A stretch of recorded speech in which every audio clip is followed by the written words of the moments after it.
The Gatton murders are Australia's most perplexing historic crimes.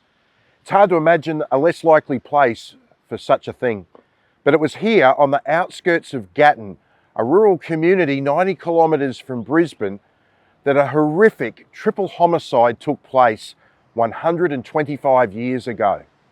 Gatton was a close-knit rural community. Violent crime was unheard of. That innocence ended on the night of Monday, the 26th of December, 1898, Boxing Day, when three members of the Murphy family met with a terrible fate. Michael Murphy, 29, was employed at the government experimental farm at Westbrook and had previously been a member of the Mounted Infantry and served as a police officer during the infamous shearers' strike. He had come home for the Christmas holidays. Nora, 27, and her younger sister Ellen, 18, lived with their parents. None of the siblings were married. Their father, Dan, 56, was a hard-working farmer. Their mother, Mary, was a housewife. They lived at Tent Hill, about 7 miles from Gatton. They were a respected, quiet family, devoted Catholics, and had lived in the area for 30 years. They were well liked and had no enemies. Staying with the Murphys for Christmas was their eldest daughter and her husband, William McNeil, a butcher. They had come down from Toowoomba. The siblings borrowed McNeil's cart so that they could attend a dance being held on Boxing Day night in Gatton. When they arrived, they found that the dance had been cancelled. If they'd only arrived 10 minutes earlier, there would have been enough female partners for the dance to proceed, and things would have been so much different. After chatting with friends, they headed off home, but sadly they wouldn't make it. The next morning, Mrs. Murphy asked her son-in-law, William McNeil, to go and search for them.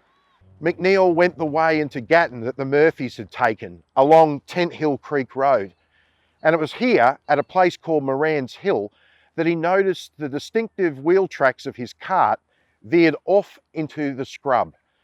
They disappeared into a paddock, a large 80-acre property called Moran's Paddock. The fenced paddock was accessed via slip rails, which McNeil noticed were lying on the ground and had been driven over by the cart, something that Michael, a good horseman, would never do. McNeil rode into the thinly wooded forest, following the tracks. This is that paddock today, the local council's work depot. In 1898, it was an isolated location. The nearest house was 1,000 yards, nearly a kilometre away.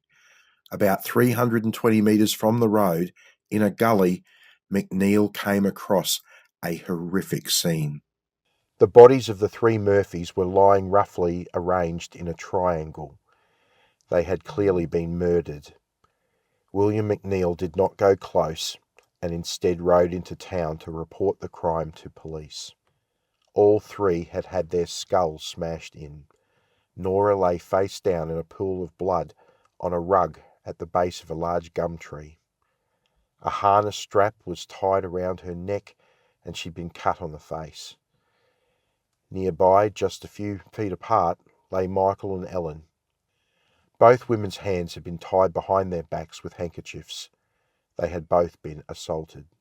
The Premier, James Robert Dixon, upon hearing of the dreadful crime, dispatched a message of sympathy to the relatives of the victims. News of the murders spread like wildfire. Newspapers shared the details across the nation, and very rapidly, the Gatton murders became Australia's most infamous crime. Join me for part 2 of the Gatton murders 125 years later.